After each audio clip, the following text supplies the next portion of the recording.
Okay? Alright. Alright. Good morning, good morning, good morning. Magandang umaga sa inyo. Magandang tanghali, magandang hapon, magandang gabi sa inyo pong lahat. It's me again, Angel Whisper 11. Ang inyo pong lingkod na magbibigay ng mensahe. O, diba? Kasama yung message at mensahe. Magbibigay po ng message sa inyo, syempre mula po kay God, sa Ascended Master, Spirit Guides, Holy Spirit, Spirit Guides, universe, ancestors, angels, and of course sa mga elementals. Okay. So ngayon, syempre, kukuha po tayo ng reading about sa vision. Kung kanina po is about ito sa kalamidad, no? About sa ano yung possible na mangyari or dapat nating abangan at dapat nating pahalagahan. Yun po yung last reading po, no? Na mensahe rin po yun kasi that's from my vision. So, now is, ito naman po yung nasa mundo ng spiritual na may nakikipagdigmaan po kayo. And, sa nakita ko dito is talagang very strong ka na dito, collective, no? But, bago pa ako pagpatuloy itong aking vision story, is nais ko po muna magpasalamat sa mga patuloy po na sumusubaybay ng ating YouTube channel at sa mga subscribers ko na nanatili. Yan, sa mga bago, yan, maraming salamat po. And sa mga na-reading ko po kanina and sa mga nakabook pa po hanggang next week na po. Wow na wow. Thank you so much po talaga. And ito po yung mga taong bakit po sila magpapareading? It's because of gusto po nila talaga malaman kung saan po ba sila nagmula at ano po ba talaga yung purpose nila or ano yung bumabagabag sa kanila na maraming katanungan, especially po sa mga may karga po na spirit attacks, no? Na spiritual attacks. Yan, especially sa mga may black magic na karga, na meron pong mga ganitong sugat, may ganito pong rashes, bakit lagi masakit ang likod, mga ganon. Okay? So, yun po yung mga nakaschedule ko na reading. And thankful po ako at andito po kayo sa aking channel. And ano ko na po kayo, consider ko na kayo as my team, no? Angel Whisper 11 team, no? Yan. So, yan na po yan. Eto na po tayo. Pero kayo is sinatawag ng subscribers, sinatawag ng ilang subscribers, pero for me, we are a team, no? Ganun po. Mas maganda pong pakinggan yun na tayo po yung isang team dito na magkakaisa po para po mabigyan ng alam niyo katunayan or katibayan na talaga pong ang Panginoong Hesukristo, ang Panginoong Diyos Ama is talaga pong nandiyan sa tabi natin, no? Kahit hindi po natin tawagin, no, nandiyan po yung presensya nila. Okay? Okay, ito na aking torch. Torch. Okay, so gagamit lang po tayo ng dalawang cards, no? Isang oracle and isang tarot. Dahil po doon sa alam niyo yung suot nyo dito, ano kayo dito eh, parang nga nakikita ko doon actually si Archangel Michael. No, it's a spirit warrior actually. Sa nakikita ko doon kasi nakaputi siya doon na talaga namang ang broad yung shoulder, no? But I know it's you, no? Na nakikipagdigmaan and talaga namang para kayo nagme-matrix, mga ganun style, alam yun. So, dito is talagang superpower kung pag-uusapan is talaga meron po kayo. So, alamin po natin, kasi bakit may mga sumusugod na naman sa inyo dito, no? And, medyo marami. Pero hindi to katulad ng dati, no, na talaga namang batalyon ng sumusugod sa inyo. Ngayon po, parang mga, let's say, mga 8, 9, na ganyan. Pero hindi po sila sabay-sabay sumusugod. Meron pong tatlo, lalapit, may dalawang maglalakas loob, yung isa na sa likod, parang back, nakikiramdam kung susugod ba siya sa'yo, yung mga tipong gano'n. Meron naman doon sa likod, pero ang layo ng distansya, na parang andito yung nagtithink twice sila kung lalapitan ka ba o hindi. Kasi possible na ikamatay nila eh. Mga gano'n. Okay? So, tingnan po natin kung ano po yung reading. So, this is, again, siguro mga 20 to 30 minutes, no?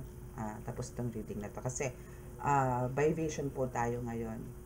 Hindi ko na po siya pinag-iisa. So, by vision po tayo. Para po mas na-explain ko po na maayos, no? Mahal na Diyos na masalangit, mahal na Birheng Maria, mahal na Santo Niño, mahal na Jesucristo, pakibasbasan po rin napakalakas sa kapangyarihan, banal na dugo, banal na ngal, banal na espiritu, mga cards na ito, para po makapagbigay ako ng mensahe sa akin po mga tagapanood, tagapakinig, nang sa ganun po ay may bigay ko po ng buong detalye yung vision po na ibinigay nyo sa akin para po sa kanila, para po sa amin lahat. Naway kami po yung inyong patuloy na iligtas sa anumang kapahamakan, disgrasya sa kuna at ano po klase ng karamdaman na tukso at bigyan po ng kagalingan lahat po na may karamdaman. At iligtas din po sa anumang po kalabitan. Maraming salamat po.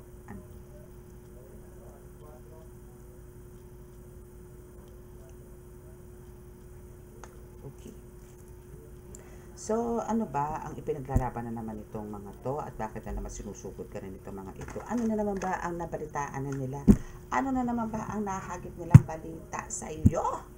Ano ba? Ikaw na bang may-ari ng Bangko Sentral?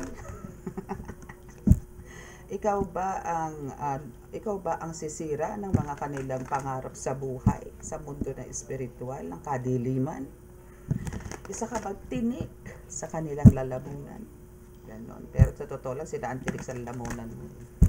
Sila yung parang, alam mo yun, nagbibigay ng sakit ng ulo mo actually. No? Kasi, nandiyan yung mga attacks, mga ganyan, and especially if you are a healer here, I'm talking to healer here, is nandito yung, alam mo yun, mostly parang, ang nangyayari, mga pasyente mo dito, is ganun lahat ng mga sakit, no? Okay.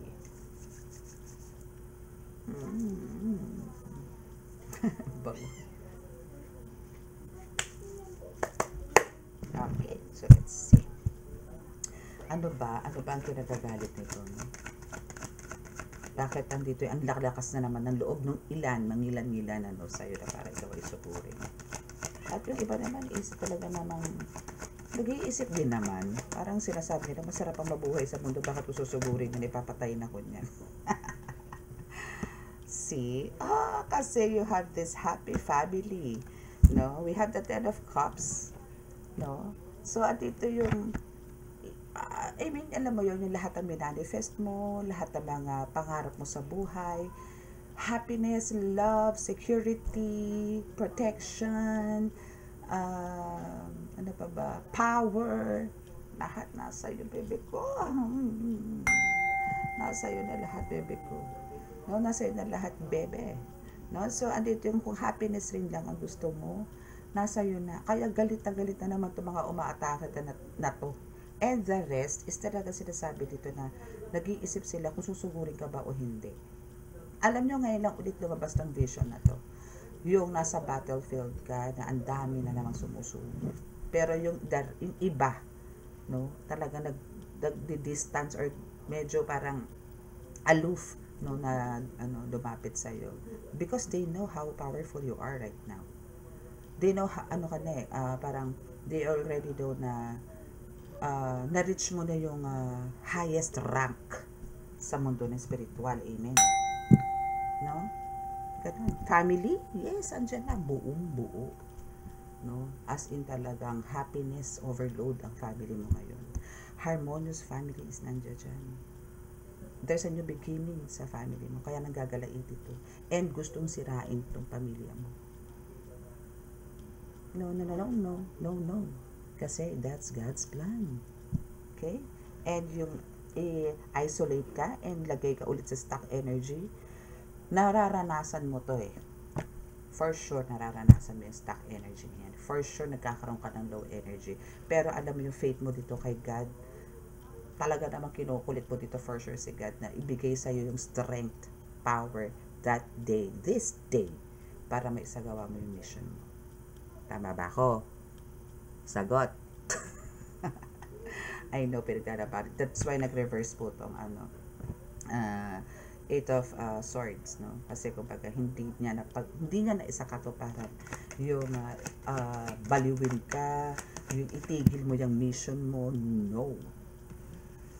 And we have the Page of Pentacles. And because of that, no, dahil nga sa napaglalabanan mo nga yung stress, yung lonely, yung pag-awat sa'yo spiritually dito mga to, no, ng mga ito, no, is andito yung bilang reward sa'yo ni God. And not only God, no, but also yung mga elementals, universe, no, lalong-lalo ng ancestors mo na talaga super proud sa'yo. Binibigyan ka nila or bibigyan ka nito ng mga financial opportunities, no, about money, no. uh, Hakot award ka dito. Diyos ko, hakot award na talagang hindi mo na to po problemahan. Huwag ka may stress kasi kusang babalik yan sa'yo, kusang darating sa'yo yan. Huwag kang matakot kasi yung ginagawa mo naman na pagbitaw mo or paglabas mo ng pera is nasa may katuturan, no? Hindi ka naman naglalabas ng pera dahil sa luho, dahil sa ang tawag doon, pagwawaldas. Hindi ka naman nagsusugal, no? Hindi mo naman yan pinanglalasing, hindi mo naman yan pinang-aadik, kundi andito yung nakikipag kapwa-tao, isinishare mo. So walang problema doon. Huwag kang matakot. Dahil, again, no, kahit po ganito po yung sinasabi ko sa inyo na every time po na nagkakaroon tayo tumutulong po tayo, is talaga po may babalik sa atin automatically. Hindi man po through pera din ang balik, pero andito yung importante po dito kasi yung protection. Huwag po tayong into material po lagi. Mas mahirap po yung lagi tayong into money, into financial, yung laging doon po ang focus natin. Kasi gusto natin magkaroon ng sobra-sobra, no? Kasi po, kung halimbawa sobra-sobra po tayo sa pera, pero nagkakaroon po kayo ng sakit. Meron sakit ito. Magkatapos nagkasakit itong isa, meron na naman yung isa. Or meron, worst, dalawa sabay. Pambili mo ng gamot, pang-confine, pang-check up, ubos sa pera mo. Unlike yung may protection ka, good health, no? Then, andyan, may savings ka, ganito. May nakakain ka, ganon. Okay na po yun. Makontento po tayo sa ganon. Yung hindi na po tayo nangungutang. Yung hindi na po tayo namamalimos. Yung hindi na po tayo nagbumukhang kawawa. Maging sapat na po sa atin yun. Basta po tayo nabibigay natin na as a parents, no, na ipoprovide po natin yung mga needs natin sa isa't isa, especially po sa mga anak natin, makontento na po tayo doon. Alam niyo po talaga, for me, ako po, hindi ko po kailangan ng gamot eh. Ayoko po nun. Lalo na po ngayon, syempre po nanggagamot po ako. Pero alam ko po, pagka anak ko po is nagkasakit, alam ko po kung physical o spiritual. Pero most of the time, ang nangyayari po talaga, nagkakasakit sila, physical. No? So, andito syempre, obligado ako pumili ng gamot. Ganun. Mga bata po yan, talagang pagdadaanan po yan. So, andito po yung mas maganda po yung kumbaga wag na po natin danasin na magkaroon po tayo ng more expectations pagdating sa pera.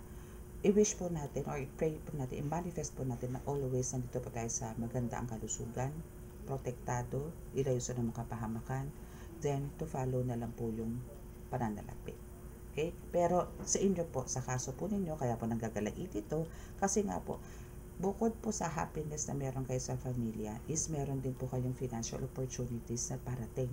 Or meron po kayo ngayong hawak. And ito is well secured na. No? May mga savings na po kayo. Okay, so what else? Dito sa Ten of Cups, ano pa ba yung pinagkagalaitin na bakit kasi nugod nito?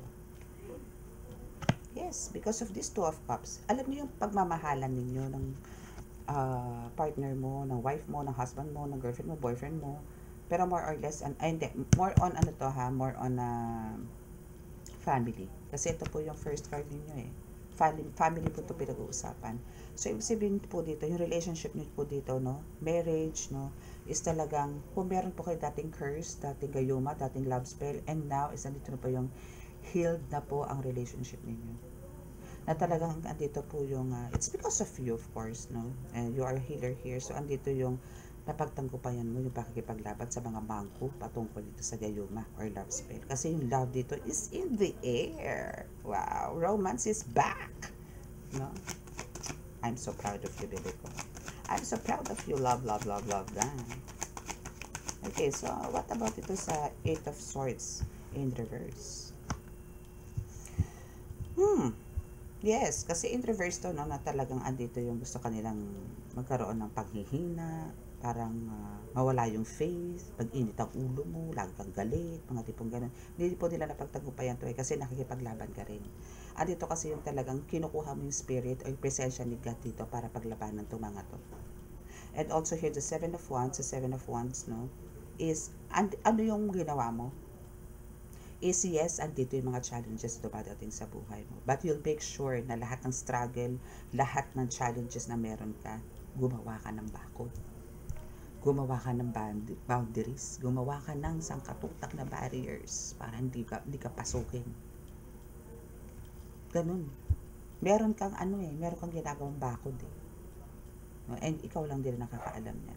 Para hindi ka talaga, alam mo yung lamunin nito mga demonic entities na to. Hindi din lamunin yung crown chakra mo ng buong buo nito mga ito. Hindi mananalo to. In Jesus' name. Hindi mananalo yan in Jesus' name. Hindi mananalo yan in Jesus' name. Mark my word. Hindi mananalo yan.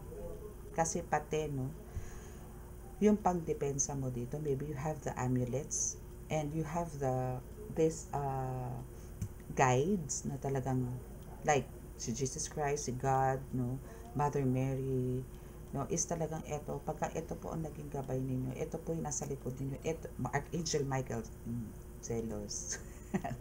Okay, oo, hi. So yun, so kung sila yung mga guides mo, wala ka dapat ikatakot, Mariosep, sila ang matakot, no? Ang dami mang guides eh, ang dami nakabantay sa'yo. And you all, meron ka din mga divination tools, swords, shield, no? Wala silang panama sa'yo dito. Okay. Okay, so what about ito sa Page of Pentacles? What about ito sa financial security? No? So we have the Lovers and the King of Swords. Wow. So now, since kanina, diba, may Two of Cups tayo, which is andito yung nagkakaroon na ng growth, romance, no? Dami ng kilig factor sa inyo ng jowa mo ngayon. And now, this is the confirmation, na the Lover's card, no? Actually, kayo is talagang soulmate ng person mo. And maybe, darating po talaga ang time, in God's perfect time, darating po na, ito po is kakasama mo rin sa mission. Pinagtagpo kayo dito ni God kasi talagang meron kayong soul tie, soul contract na pinirmahan from past life na kayo po is meant to see each other this lifetime because meron na po kayong mission na kailangang ipagpatuloy na naudlot po noon. Okay? So now, as a King of Swords, no, ikaw, is andito ngayon yung crown chakra mo dito na pilit nga po nilang nilalamon or dinudurog, no, is mas nagiging mas wiser ka ngayon. Mas matalino ka ngayon. And ngayon, parang andito ka to stand for the truth. To expose everything na ikakagulat po ng iba. Ng karamihan, sorry. Ng karamihan. Kasi yung sharpness dito ng isip mo, Diyos ko, mas matalas pa sa ano ba to? Sa pana, o sa bala ng pana, o sa karayo. Mas matalas, mas matulis pa po doon. Alam niyo po yung walang maililihim ang tao sa'yo. Ganun. Okay? Ganun ang meron kang gifts and abilities na meron ngayon. Very sharp. Very, anong tawag doon? Kumbaga, hindi mo sila hindi ka nila mauuto this time. Okay? And now we have the Four of Cups.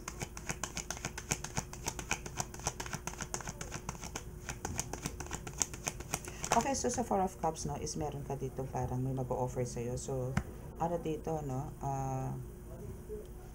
careful, no. Ito kasi is possible na meron magbibigay sa'yo ng gift na parang andito yung bibigay siya sa'yo ng gift pero hindi maganda yung intention. Parang way niya to na para linlangin ka na nakikipag-ayos siya sa'yo pero the truth is meron po siyang plans to attack you again. And we have the Emperor here, which is ikaw is andito ka na meron ka rin namang, even ikaw is a divine feminine here, pero meron ka ring energy na masculine, divine masculine. So andito yung may lakas ka talaga to command, power, talagang very powerful ka dito kasi nga as a as a divine masculine.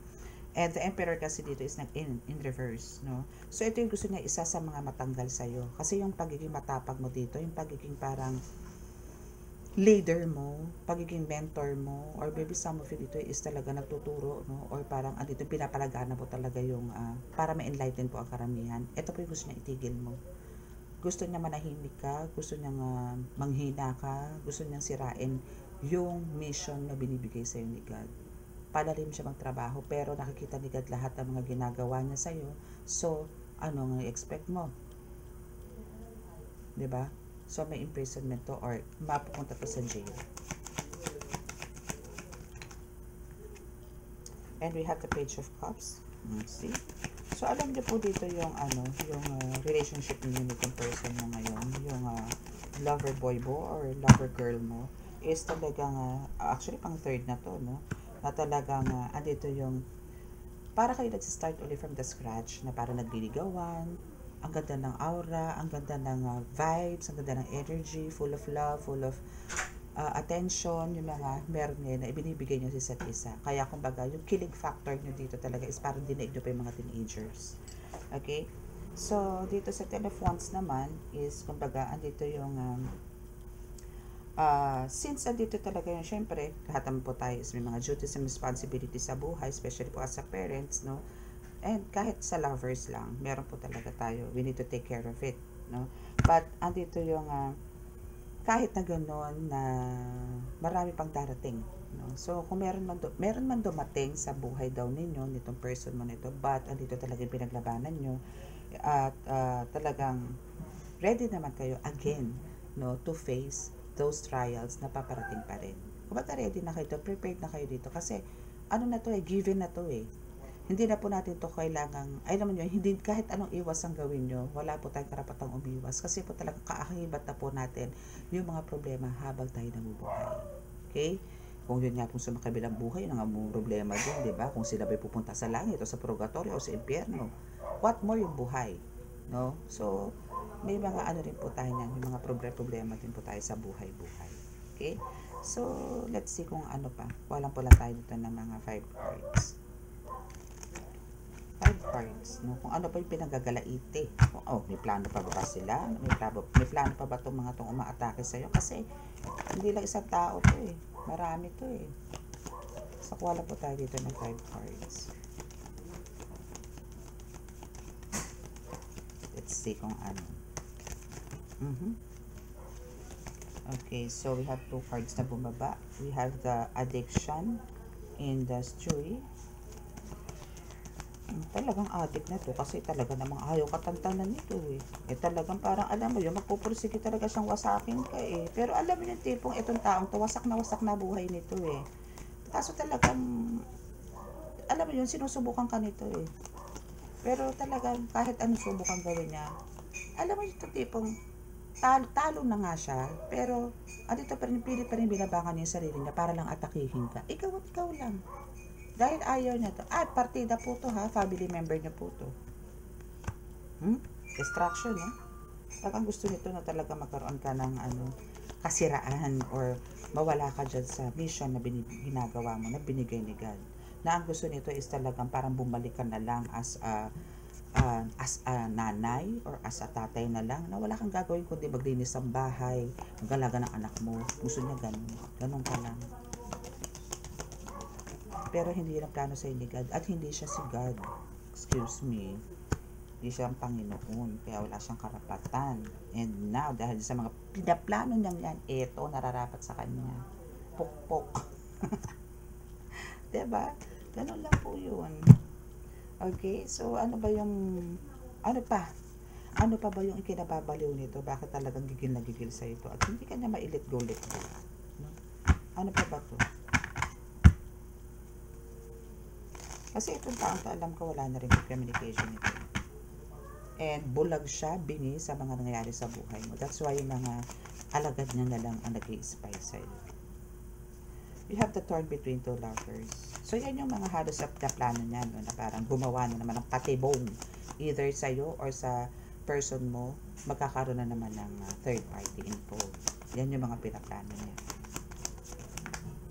But, maswerte ka daw. You have the lucky you card. Maswerte ka pa rin. No? Kasi alam na nila kung sino ka. They know who you really are. Okay? And there are lots of blessings will soon be revealed. So, malalaman niya din to. Malakas ang pang-amoy nito eh. And yung mga gabay niya, nandyan na sa paligid-paligid mo. In God's perfect time, darating talaga lahat yan. Okay? So, last two cards, please, God. Last two cards po. Thank you. Oh, 3 cards na pinagay. Thank you po. So, we have the Iris energy, which is you are so dynamic. No? And born to be a leader ka talaga. Adventurous, charismatic, and very warm-hearted. No? Talagang, you have this golden heart na talagang napagkakamaran ka ng uto-uto dahil sa talagang sobrang bait mo and papagbigay mo and andito yung lagi ka na lang nag-let go, let God. So, all you have to do is just to be patient. Lagi. Patient, no? Na kahit ikaw is under spell work. Okay? So, tingnan natin kung ano ba. Bakit ka na under spell work? Ay, bakit? Ayun na yun. Kalatag na yun, no? Bakit ba ganito na lang ang gigil sa inyo itong taong? Kasi, ang gusto talaga nito is yung ang ginawang spell work tayo sa'yo is death card. I mean, there's a death spell na ginagawa sa'yo dito. No? There's a lot of harm or maybe accident, mga ganyan ang gagawin sa'yo nito. Or endless suffering ang gagawin sa'yo nito. But, there's a disturbance. Paano niya magagawa to? Pilantod na siya. No? Pilantod, siya na yung may sakit, no? So, parang alam mo yon kung ano yung nararamdaman niya, na parang she is almost dying, no? Maybe spiritually is talagang wala na to eh. And physically is almost dying na siya. Ang gusto niya, ikaw din, maranasan mo yan, no? Na magkaroon ka rin ng something sa balat na meron siya ngayon.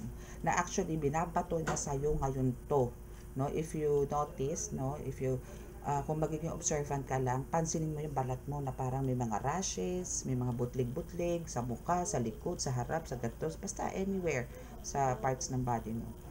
Yan kasi ang meron siya. Pero yung sa kanya is super lala to the point na parang na siyang, alam nyo yon yung nagtutubig na parang nagtutusino, naglolangganisa na yung balat niya. Ganun na po ang balat niya. Pero ang gusto niya, actually that's for you. Pero po nagba-backfired million times. No? And andito rin yung talagang hindi na rin siya makatulog. Ay, nako. Talaga naman ng mga taong to. Oo. And meron siyang knowledge, no? Actually, alam niya itong mga ganitong pasikot-sikot sa spiritual. Alam niya rin to. But hindi na nga siya ganun kalakas. Like nung mga noon na talagang ilang beses ganito binatuhan ng death spell. Ngayon po hindi na. Hindi na po siya ganun ka-powerful like you. No? Kumbaga dati nasa highest rank din siya or nasa mataas na rank siya. But you are more than that. No? More than that ka na ngayon. So now is, kaya andito yung talagang, siya ngayon ang talagang, nasa dark side siya, pero alam yung tipo, nasa dark side siya, pero bakit andito yung takot niya, na bakit pagka nandun siya sa part na nagkakaroon na siya ng bangungot, na parang andun na siya na isolate na siya sa isang madilim na lugar, may fear pa rin siya. Takot siya sa sarili niyang multo. Takot siya sa mga pinagagawa niya. Diba? Ganun lang po yun. Okay, so that's your reading. And sa mga naka-resonate, kumbaga ang kailangan lang po talaga dito, no? Let's stay parang more calm, more diplomatic, no? Na kahit na po may mga spiritual attacks po tayo or parang may mga bumabato po sa atin, may mga may mga distraction po, no? Or meron po mga humahad ng paglabanan niyo po yan. Basta po lagi niyo po iisipin na andyan po si God, andyan si God. God, help me, God, tulungan niyo ako. God, gusto ko matapos to. God, tulungan mo ako. God, gisingin mo ako. God, please, hayaan niyo makulitan sa inyo si God. Or tawag, kung tingin niyo na kukulitan na si God sa inyo, tawagin niyo po ibang guides ninyo. Para po bigyan kayo ng strength. Bigyan kayo ng power na maisagawa niyo po na maayos yung mission ninyo. Ganun lang po. Wag po kayong mawawala ng pag-asa. Okay, wag na wag po. Dahil pagka nawalan po kayo ng pag-asa, nagkaroon kayo ng thinking na, bibitawan ko na ba ito? Kailangan ko na ba ito? Hindi. No, kabig agad. Hindi. Hindi ka mananalo. Ididiretso ko to. Huwag kang takot. Kasi minsan sisindakin ka ng mga yan. Alam nila kung ano yung mga weaknesses mo eh. Alam nila kung ano yung kahinaan mo at doon ka nila papasukin. Pero alamin mo din.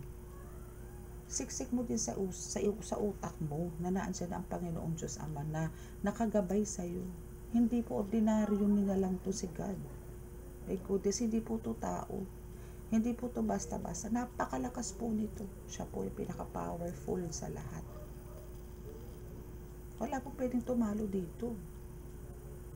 Wala. Kung yun po talagang kinakapitan natin, wala po tayo dapat ipag-alala. God is so good. God is so good. Yun po lagi natin tatandaan. Huwag po tayo papatalo. Kung ano man po bang nangyayari sa buhay natin sa araw-araw. Normal lang po yan eh. Parte po ng buhay natin yan eh. Kaya nga po kailangan, ang Diyos, kailangan po lagi po maging parte ng buhay natin. Hindi po yung pag kami pangangailangan lang po tayo. Pag kami problema lang po tayo, napakatindi, dyan lang po kayo magluluhod, dyan kayo matututo mag-rosary, dyan kayo magtututo mag-novena. May mga ganun po. And then after na na. Balik ulit sa dati. Walwal ulit ang buhay. Pag andyan na naman ulit, ayan na naman. Sisimba na naman. Hingi na naman ng papatawaran. Okay po yun.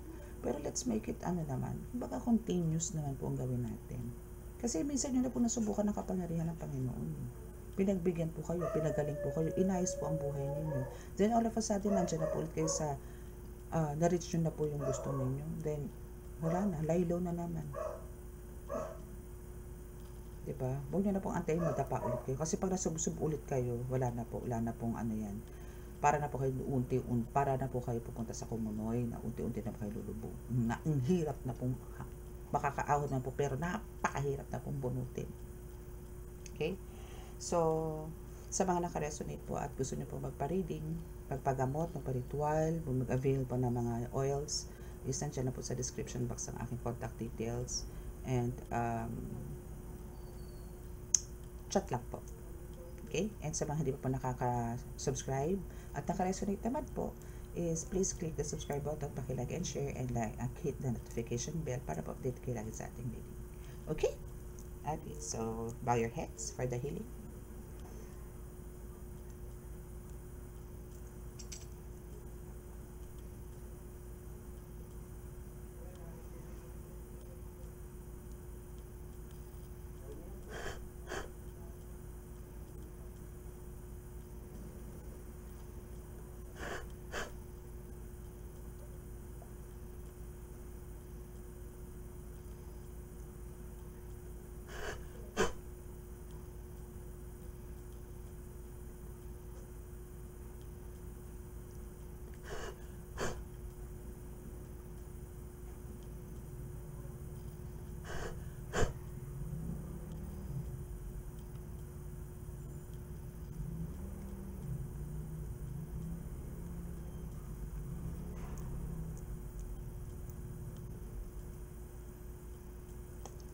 Okay, so maraming salamat po. God bless us all and love, peace and hope.